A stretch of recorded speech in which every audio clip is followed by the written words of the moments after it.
Hello everyone. ఈ వీడియోలో మనము పద్యము ప్రతిపదార్థం గురించి డిస్కస్ చేద్దాం. తెలుగు క్వశ్చన్ పేపర్‌లో పద్యాన్ని పూరించి భావం రాయమంటాడు. లేకుంటే పద్యం ఇస్తారు వాళ్ళే. ప్రతిపదార్థం రాయాల్సి ఉంటుంది. ఈ రెండిట్లో ఏదైనా ఒకటి అడగొచ్చు. దీనికి ఇంటర్నల్ చాయిస్ ఉంటుంది స్టూడెంట్స్ 5 మార్క్స్. ఏ క్వెషన్స్ ఇస్తాడో ఇంపార్టెంట్ అనేది ఈ వీడియోలో డిస్కస్ చేద్దాం. సో, మనం తెలుగు టెక్స్ట్ బుక్ చూసినట్టయితే మనం మనం తెలుగు టెక్స్ట్ బుక్ చూసినట్టయితే స్టార్ ఉన్న పద్యాలు మాత్రమే జనరల్‌గా అడుగుతాడు.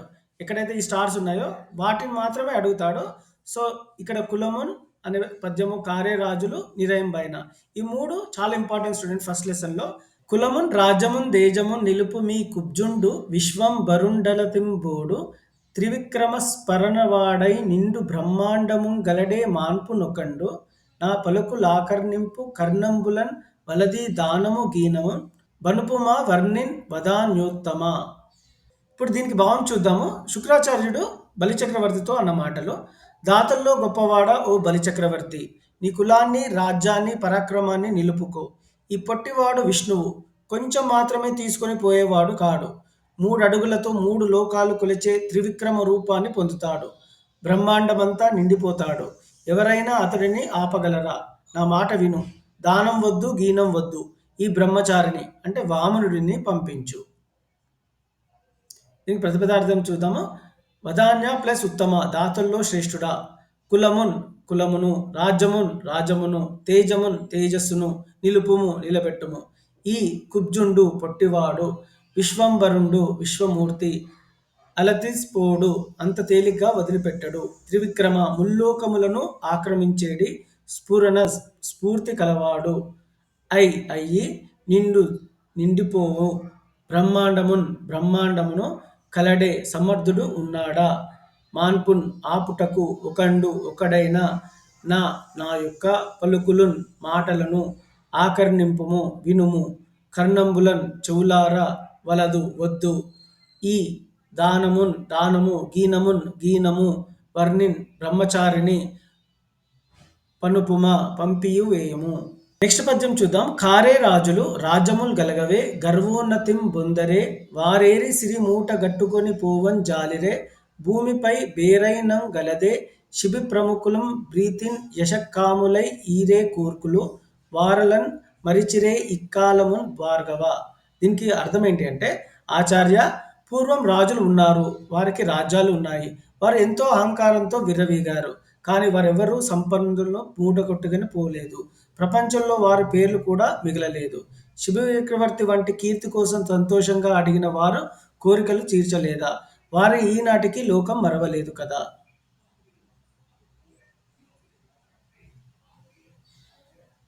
భార్గవ, ఓ శుక్రాచార్య, రాజులు ఎంతోమంది రాజులు కారే కాలేదా, రాజ్యములు గలగవే పొందలేదా, గర్వ అహంకారంతో ఉన్నతిన్ గొప్పదనాన్ని పొందలేదా, వారందరూ ఏరి ఎక్కడ ఉన్నారు, సిరిని సంపదలను కూడగొట్టుకొని పోవ చాలరే తీసుకొని వెళ్ళలేదు కదా.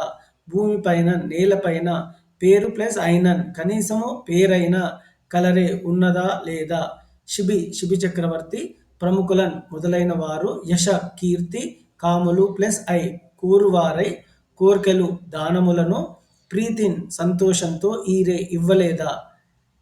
ఇప్పటికీ కాలమునందు వారిని మరిచిపోయారా లేదా. మర్చిపోలేదని అర్థం.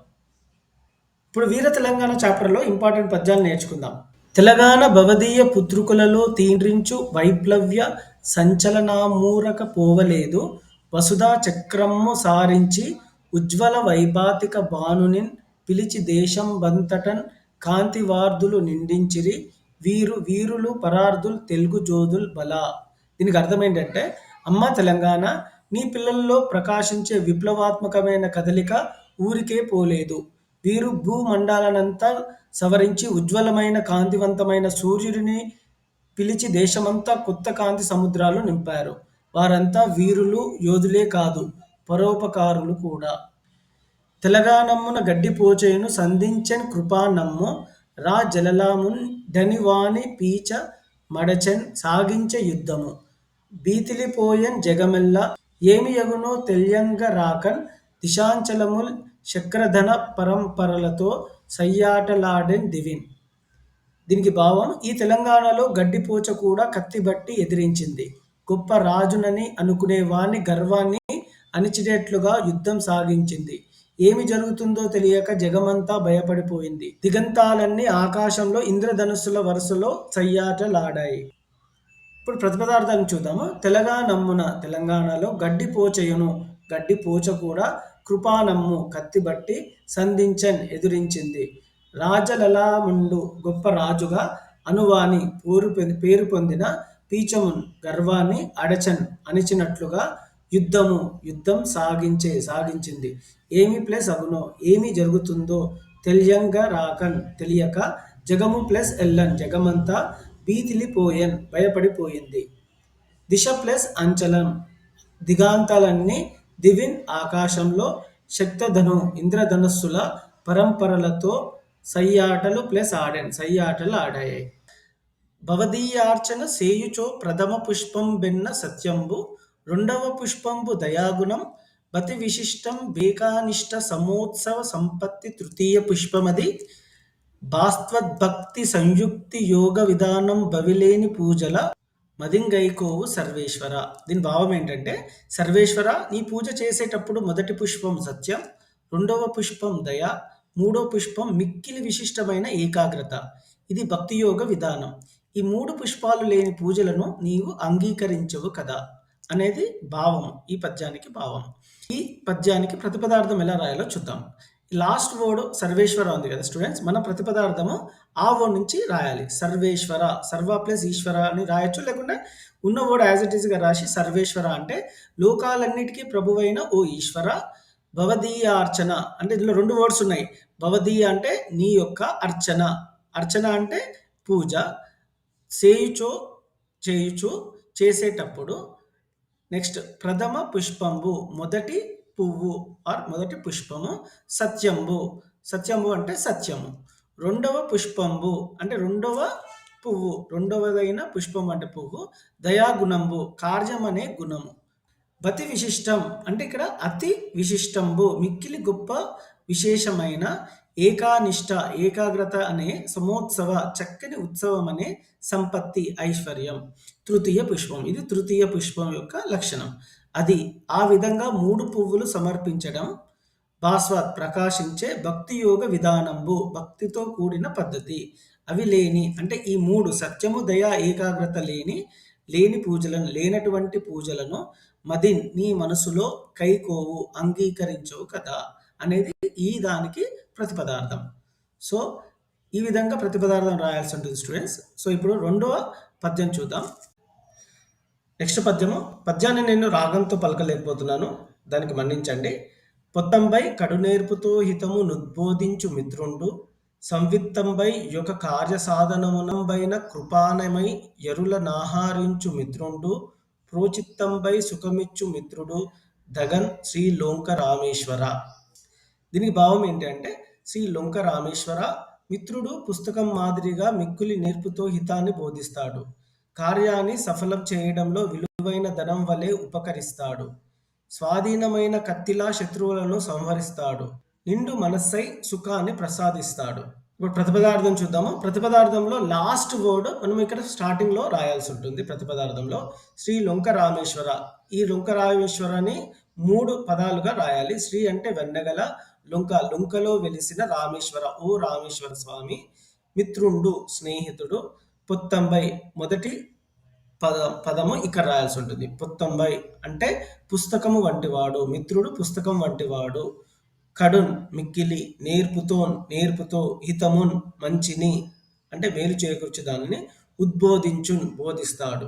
మిత్రుండు స్నేహితుడు, సంవిత్తంబై విలువైన ధనమై, ఒక కార్యసాధమునన్ ఒక కార్యాన్ని సాధించే పనిలో వెల్గుందున్ ప్రకాశిస్తాడు.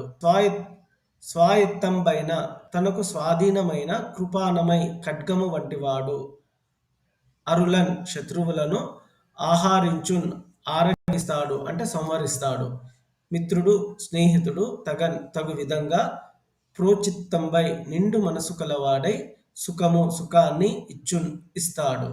ఊరూరం జనులెల్ల భిక్షమిడిరో యుండఁ గుహల్ గల్గవో చీరానీకము వీధులఁ దొరకదో శీతామృత స్వచ్ఛవా పూరం బేరుల బారదో తపసులం బ్రోవంగ నీ ఓపవో చేరం బోవుదిరేల రాజుల జనుల్ శ్రీకాళహస్తీశ్వర.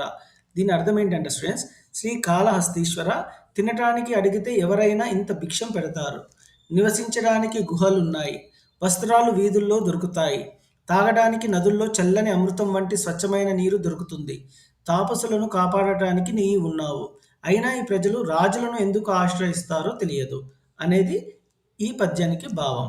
ఇప్పుడు ఈ పద్యానికి ప్రతిపదార్థం ఎలా రాయాలో చూస్తాం. సో మనకి ఇక్కడ లాస్ట్ వర్డ్ శ్రీకాళహస్తీశ్వర ఏదైతుందో అది ప్రతిపదార్థంలో మొదటి వర్డ్‌గా రాయాలి. శ్రీకాళహస్తీశ్వర అంటే శ్రీకాళహస్తి క్షేత్రంలో వెలిసిన ఓ ఈశ్వర, ఊరూరన్ ప్రతి గ్రామంలో, జనులెల్లన్ ప్రజలందరూ, భిక్షమిడిరో అడిగితే భిక్షం పెట్టరా, ఉండన్ నివాసం ఉండటానికి, గుహలు కల్గవో లేవా, చీరానికము వస్త్రాల సముదాయము, వీధులలో అంగళ్ళలో దొరకదా, శీతామృత స్వచ్ఛ పూరంబు శీత చల్లని, అమృతం వంటి, స్వచ్ఛ నిర్మలమైన, వా పూరంబు వీటి ప్రవాహం, ఎరులన్ సెలయేళ్లలో పారదో ప్రవహించట్లేదా అనేది ఈ పద్యం యొక్క ప్రతిపదార్థం స్టూడెంట్. వేద పురాణ శాస్త్ర పదవి నదవీయసీ అయిన పెద్ద ముత్తైదువ కాశీనగర హాటకపీఠ శిఖాధిరూఢ యయ్యాదిమ శక్తి సంయమివరా, ఇటు రమ్మని పిల్చే అస్తసం జ్ఞాతరేలీల రత్న ఖచితాభరణంబుల గల్లు గల్లునన్. దీని అర్థం ఏంటంటే, వేద పురాణ శాస్త్రాలు నిర్దేశించే జ్ఞాన స్వరూపిణి ఈ ముత్తైదువ, కాశీనగరం అనే స్వర్ణపీఠ శిఖరాన్ని అధోవరించి ఉన్న ఆదిశక్తి చేతికి ధరించిన రత్న కంకణాలు గల్లు గల్లుమనేటట్లు ఆదరంతో చెయ్యి ఊపుతూ ఓ సంయమీంద్ర ఇటురా అని పిలిచింది. దీనికి ప్రతిపదార్థం చూద్దాం స్టూడెంట్స్. వేద పురాణ శాస్త్ర పదవి నీయసి అయిన, వేద అంటే వేదములయందు, పురాణములయందు, శాస్త్రములయందు, పదవి మార్గమునకు, నదనీయసీయమైన అంటే మిక్కిలి దూరమునందు లేని, పెద్ద ముత్తైదువ పెద్దదైన, పురంద్రి కాశీనగరం అనేది, హాటక పీఠ స్వర్ణపీఠము యొక్క శిఖరమందు, ఆదిరూఢ అధిరోహించుననున్న, అయ్యాదిమ శక్తి ఆ ఆదిశక్తి స్వరూపిణి, హస్తసంజ్ఞ చేతి సంజ్ఞయందు వెల్లడి యూపుతున్న, ఆదరముతో కూడిన, లీలన్ విలాసముతో, రత్న ఖచితాభరణంబులు ఎలా రాయాలంటే దీన్ని రత్నములతో, ఖచిత పొదగబడిన, ఆభరణంబులు నగలు, గల్లు గల్లుమని శబ్దం చేస్తుండగా, సంయమీవర ఓ మునీశ్వర, ఇటు రమ్ము ప్లస్ అని ఇలా రమ్మని పిలిచింది.